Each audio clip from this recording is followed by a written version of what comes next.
The question that parents seem to dread the most is, where do babies come from? As parents, we need to keep in mind just a few guidelines to answer this question. The first is, think about your answer before you get in that conversation, so you're already ahead of the game. When you think about it, think to yourself, what's the main message I want my kids to have about this? Is it a scientific message, a spiritual message? Whatever it is, keep that one take-home message in mind as you formulate your answer. The second thing to remember, don't answer more than your child asks.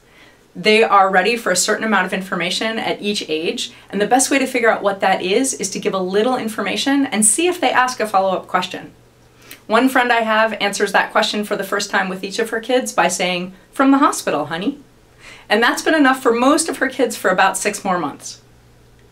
The next thing to keep in mind is that we want to be honest with our kids. We don't have to give the whole story, but don't give misinformation because they'll either think you don't know or they won't trust your answers later.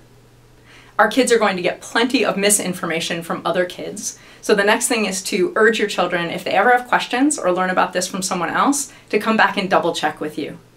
And the last thing to tell kids is, this conversation is private, just in our family. It's not your job to teach your friends how this works. Let their parents do that. It can be really scary to answer the question, where do babies come from? But this is the beginning of a whole series of conversations that you'll have with your child about sex and their sexuality. So start honest and start as soon as they ask.